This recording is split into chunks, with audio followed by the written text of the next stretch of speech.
Very very welcome to all साथियों। Exam fighter number 1 पे आप सभी का हार्दिक स्वागत है। Madhya Pradesh assistant professor exam 2024 के क्लासेस में आप सभी का स्वागत है, जहां पे हम लोग पेपर 1 की तैयारी कर रहे हैं। पेपर 1 हमारा क्या है? मध्य प्रदेश जीके। तो मध्य प्रदेश जीके का जो क्लास है वो एग्जाम फाइटर नंबर 1 पे लगातार जारी है। और आपका एग्जाम का जो टेंटेटिव डेट है आपका फर्स्ट पेज का, वो है 28 जनवरी 2024। तो आज हम लोगों का साथियों जो टॉपिक है मध्य प्रदेश के भूगोल से संबंधित, ज्योग्राफी से संबंधित मध्य प्रदेश का भौतिक विभाजन को देखने वाले हैं। Physical division of Madhya Pradesh, ये आज का हमारा टॉपिक है, physical division of Madhya Pradesh. चलिए आज के क्लासेस को स्टार्ट करते हैं साथियों। तो मध्य प्रदेश का भौतिक विभाजन है ना, फिजिकल डिवीजन। तो धरातलीय विशेषताओं के आधार पर मध्य प्रदेश को 3 भागों में बांटा गया है। जो जमीन का जो स्ट्रक्चर है मध्य प्रदेश का, जो धरातल की संरचना है, इसके आधार पर मध्य प्रदेश को 3 भागों में बांटा गया है। कौन कौन से 3 भाग हैं? इन 3 भागों में पूरा मध्य प्रदेश का भौतिक विभाजन छुपा हुआ है। कौन कौन से 3 भाग हैं जिसको देख लेते हैं एक साथ। ये 3 भाग है, 1, 2 और 3 में आपका यहाँ पे देख सकते हैं। मध्य उच्च प्रदेश, एक भाग का नाम क्या है? मध्य उच्च प्रदेश, मिडिल का एरिया है जो ऊंचा एरिया है, मध्य उच्च प्रदेश। दूसरा है सतपुड़ा मेकाल की श्रेणियाँ, सतपुड़ा और मेकाल के जो पहाड़ी क्षेत्र हैं उसकी श्रेणियों को दूसरा भाग माना गया है। तीसरा है पूर्वी या बघेलखंड का पठार, पूरब में जो पठार है जिसको बघेलखंड का पठार कहते हैं, वो तीसरा भाग है। इन्हीं 3 भागों को हम लोग देखेंगे तो पूरा मध्य प्रदेश का कह सकते हैं भौतिक स्ट्रक्चर समझ में आ जाएगा, फिजिकल डिवीजन समझ में आ जाएगा। तो हम लोग एक एक करके देखते हैं। सबसे पहले देखेंगे आप 1 नंबर मध्य उच्च प्रदेश, है ना। मध्य उच्च प्रदेश को डिटेल में देखते हैं, फिर सतपुड़ा मेकाल को देखेंगे, फिर पूर्विया बघेलखंड का पठार को देखेंगे। तो सबसे पहले स्टार्ट करते हैं मध्य उच्च प्रदेश। मध्य उच्च प्रदेश राज्य में सर्वाधिक विस्तृत मध्य उच्च प्रदेश है। यह प्रदेश विभिन्न पठारों की संयुक्त संरचना है। तो मध्य प्रदेश के जो 3 भाग हैं, अभी हमने जो देखा 3 भाग है यहाँ पर। मध्य उच्च प्रदेश, सतपुड़ा मेकाल की श्रेणियाँ, पूर्वी या बघेलखंड का पठार। तो सबसे ज़्यादा एरिया पे किनका प्रभाव है? मध्य उच्च प्रदेश का। सबसे ज़्यादा विस्तार इसी का, सबसे बड़ा एरिया इनके पास है। तो वही मैं यहाँ कह रहा हूँ कि यह जो है सर्वाधिक विस्तृत है, सबसे ज़्यादा विस्तृत है तीनों में, सबसे ज़्यादा। मध्य उच्च प्रदेश जो है हमारा, जिस प्रकार इसकी विशालता है, सबसे ज़्यादा भाग इनके अंतर्गत है, इसके कारण इसको भी 5 भागों में बांटा गया है। मध्य उच्च प्रदेश का जो इलाका है, जैसे पूरा मध्य प्रदेश का हम लोग 3 भागों में बांटे। अब मध्य उच्च प्रदेश जो पहला नंबर वाला था मध्य उच्च प्रदेश, इसके भी 5 भाग हैं, ये भी 5 भागों में है। इसको अध्ययन करेंगे। पहला है मालवा का पठार, इसके अंतर्गत आता है। मध्य उच्च प्रदेश में कौन कौन आ गया? मालवा का पठार, मध्य भारत का पठार, बुंदेलखंड का पठार 3 नंबर। 4 नंबर पे आपका विंध्यन कगारी पठार, इसी का दूसरा नंबर रीवा पन्ना का पठार या विंध्यन कगारी पठार, और 5वां है नर्मदा सोन घाटी। तो ये 5 भाग हैं हमारा मध्य उच्च प्रदेश का। ये 5 भाग को आप देख लें एक साथ, है ना। 5 भाग, ये 5 भाग हैं मध्य उच्च प्रदेश के। मुख्यतः 5 भाग है। कौन कौन हो गया? मालवा का पठार, मध्य भारत का पठार, बुंदेलखंड का पठार, विंध्यन कगारी या रीवा पन्ना का पठार, और 5वां है नर्मदा सोन घाटी। तो ये 5 भाग, अब ये 5 भागों को अलग अलग देखेंगे। सबसे पहले हम मालवा के पठार को देखते हैं। मध्य उच्च प्रदेश का जो पहला भाग हमारा मालवा का पठार, तो मालवा के पठार की विशेषताओं को देखेंगे। मध्य प्रदेश के मध्य पश्चिमी भाग को मालवा का पठार कहते हैं, या मिडिल में है और पश्चिम की ओर है। मालवा का पठार कहाँ है? मध्य प्रदेश के मध्य में है और पश्चिम की ओर खिसका हुआ है। तो मध्य पश्चिमी भाग को मालवा का पठार के नाम से जानते हैं। मालवा का पठार नर्मदा नदी के उत्तर में है। नर्मदा नदी के उत्तर में कौन सा पठार है? मालवा का। आपसे पूछा जाएगा नर्मदा नदी के उत्तर में कौन सा पठार है, तो मालवा का। यह पठार दक्कन ट्रैप का ही एक भाग है।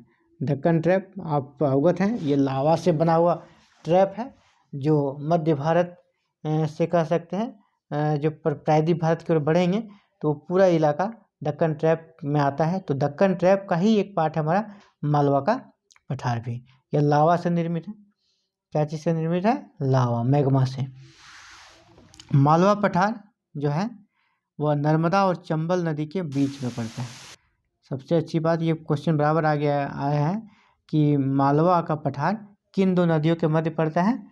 तो यहाँ पे आप देख लें कौन सी नदी है, नर्मदा और चंबल। नर्मदा के उत्तर में पड़ता है हमारा। तो ये जो दो नदियों का जो बीच का इलाका है वहीं पर मालवा का पठार पड़ता है। मालवा के पठार का क्षेत्रफल मध्य प्रदेश के क्षेत्रफल का 28% है। समझ सकते हैं इसका क्या विस्तार है। मालवा का जो पठार है इसका क्षेत्रफल मध्य प्रदेश के जो टोटल क्षेत्रफल है, टोटल एरिया है, उसका 28% कवर करता है सिर्फ मालवा का पठार। कर्क रेखा जो 23.5 डिग्री उत्तरी अक्षांश को क्या बोलते हैं? कर्क रेखा। तो 23.5 डिग्री उत्तरी अक्षांश जो कर्क रेखा है, भौगोलिक जो काल्पनिक रेखा है ग्लोब पर खींची गई, वह काल्पनिक रेखा मालवा के पठार से ही होकर गुजरती है।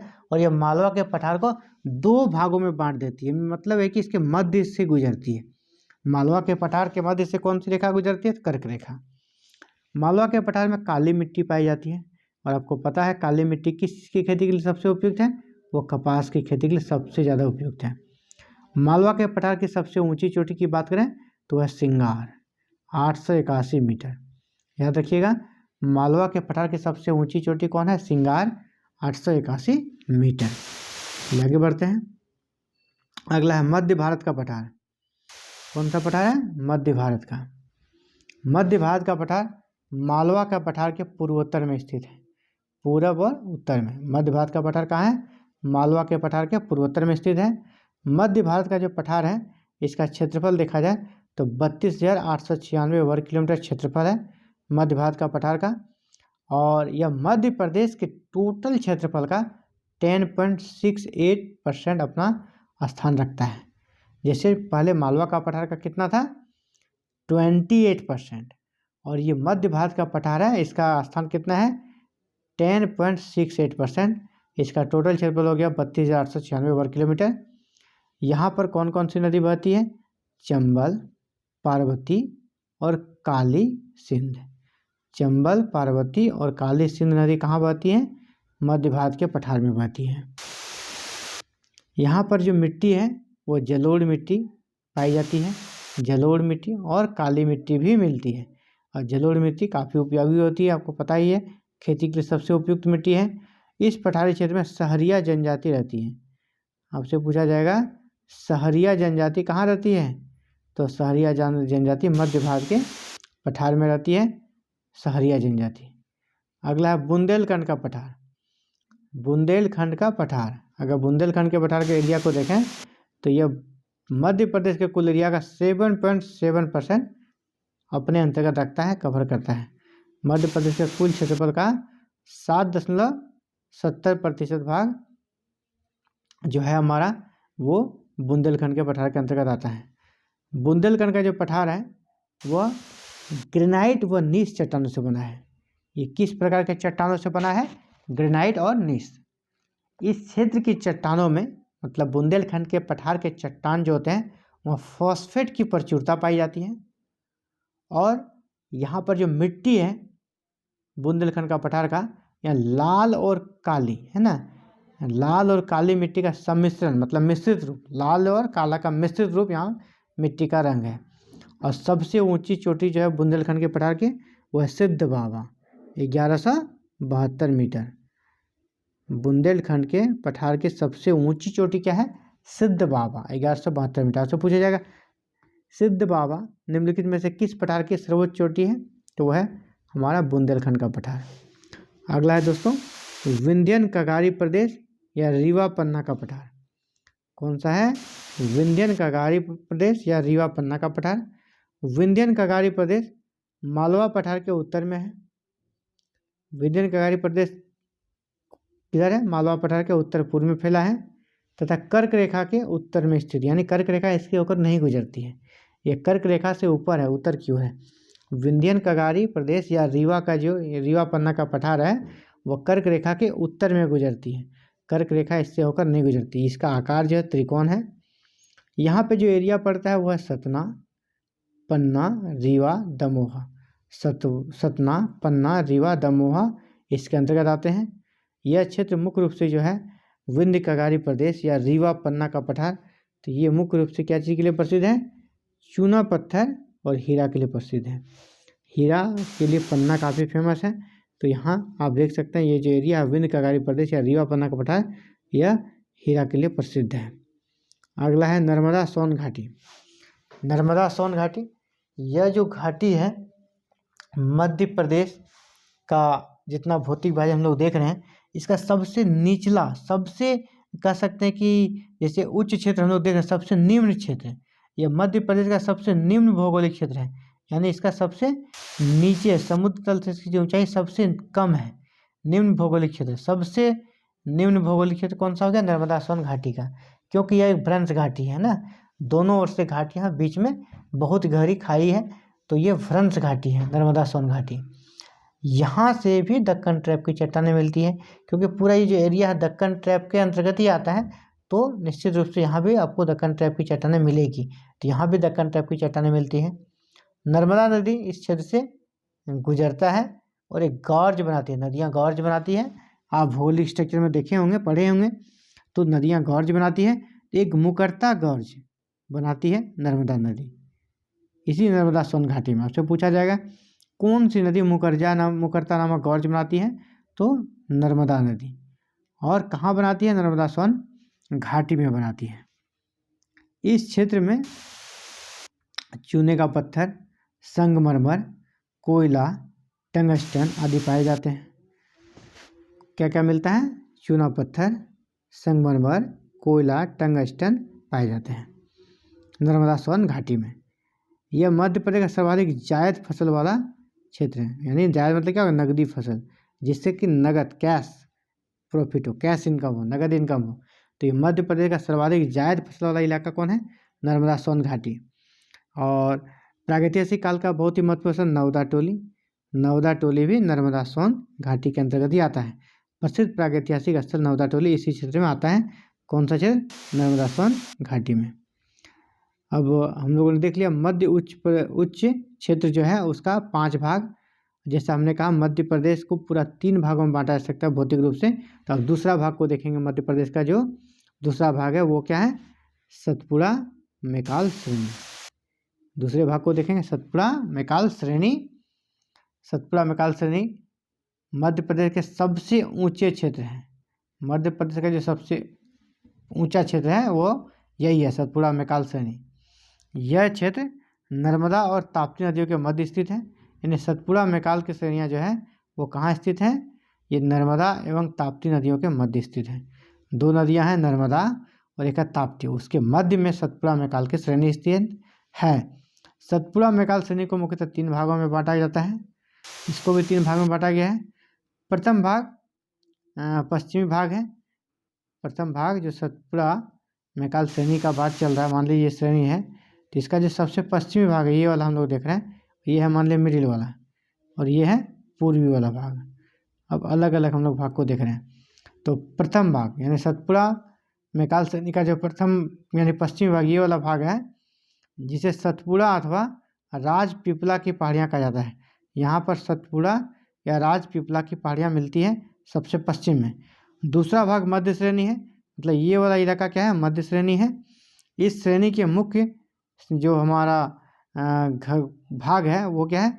ग्वालीगढ़ श्रेणी, महादेव श्रेणी और भी अन्य है, लेकिन मुख्य रूप से ग्वालीगढ़ और महादेव श्रेणी यहाँ पर मिलते हैं। मध्य श्रेणी में क्या मिलता है? ग्वालीगढ़ श्रेणी या महादेव श्रेणी। महादेव श्रेणी में मध्य प्रदेश की सबसे ऊंची चोटी पाई जाती है।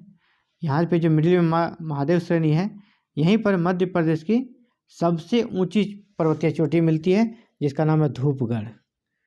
धूपगढ़, तो धूपगढ़ सबसे ऊंची चोटी है मध्य प्रदेश की। याद रखिएगा, मध्य प्रदेश की सबसे ऊंची चोटी कौन होगी? धूपगढ़। वो कहाँ मिलती है? यहीं पर हमारा आपका जो ये इलाका है सतपुड़ा मैकाल श्रेणी का, यहीं पर मिलता है हमारा धूपगढ़, जो कि मध्य प्रदेश की सर्वोच्च चोटी है। इस श्रेणी का तीसरा भाग है वो है मैकाल श्रेणी। मैकाल श्रेणी की पूर्वी सीमा जो है, पूर्वी सीमा अर्धचंद्राकार है, जो उत्तर से दक्षिण की ओर फैली है। अर्धचंद्राकार मतलब ऐसे फैला हुआ, ऐसे उत्तर से दक्षिण की ओर। तो इस श्रेणी का तीसरा भाग जो है मैकाल श्रेणी है, इसका नाम मान लीजिए मैकाल श्रेणी हो गया। और ये मैकाल श्रेणी की पूर्वी सीमा, इसका जो पूर्वी सीमा है, ये वाला सीमा जो है वो क्या अर्धचंद्राकार है और उत्तर से दक्षिण की ओर फैली हुई है। अगला पूर्वी या बघेलखंड का पठार। पूर्वी या बघेलखंड का पठार, तो मध्य प्रदेश का जो तीसरा भाग और अंतिम भाग है वो हम लोग वहाँ तक आ गए हैं। पूर्वी या बघेलखंड का पठार, इसकी विशेषताओं को देखते हैं क्या क्या विशेषता है। मध्य प्रदेश के पूरब में फैला हुआ पहाड़ी क्षेत्र बघेलखंड पठार के नाम से जाना जाता है। सबसे पहला हो गया बघेलखंड का पठार मध्य प्रदेश के किस भाग में है, तो पूर्वी भाग में है, इसलिए इसको पूर्वी या बघेलखंड का पठार बोलते हैं। यह मध्य प्रदेश का सबसे बड़ा पठार है।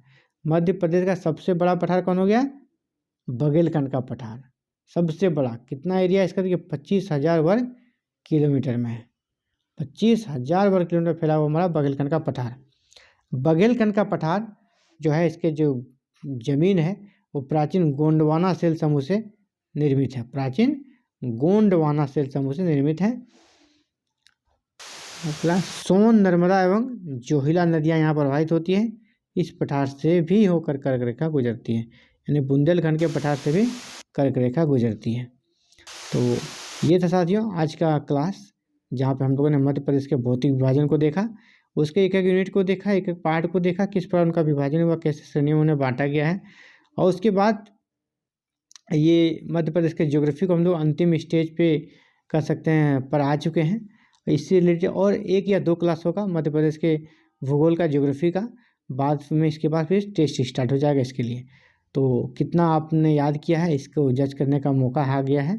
और मुश्किल से 2 क्लासेस होगी मध्य प्रदेश के ज्योग्राफी में, और मध्य प्रदेश के भूगोल से संबंधित टेस्ट होगा, 2-3 फिर टेस्ट चलेगा, और आप उसमें ज़्यादा से ज़्यादा नंबर लाने का प्रयास करेंगे, ताकि आपको खुद जज करके लगे कि नहीं, हाँ हमने जो वीडियो देखी है, जो क्लासेस किए हैं एग्जाम फाइटर नंबर उनके माध्यम से, उसका हम लोग कर सकते हैं उपयोग कर रहे हैं, हम लोगों ने याद उसे किया है। तो यही रिक्वेस्ट है साथियों कि आप अपने पढ़ाई को कंटिन्यू बनाए रखें, और पेपर 1 की बिल्कुल चिंता नहीं करें। पेपर 1 में आप अच्छा स्कोर करेंगे। बस अगर आपने एग्जाम फाइटर नंबर के सभी क्लासेस के वीडियोस को देखा है तो आपको एक्स्ट्रा अभी कुछ नहीं करना है, यही आपके तैयारी में 4 चांद लगा देगा। तो आप अगर चैनल पर नए हैं और आप चाहते हैं, आज भी चाहते हैं कि हमको MP assistant professor exam paper 1 की कंप्लीट तैयारी करना है, और आपके पास फीस भी नहीं है, तो हमारे साथ जुड़कर आप तैयारी कर सकते हैं बिल्कुल जीरो फी में। कोई आपसे फीस नहीं लिया जाएगा।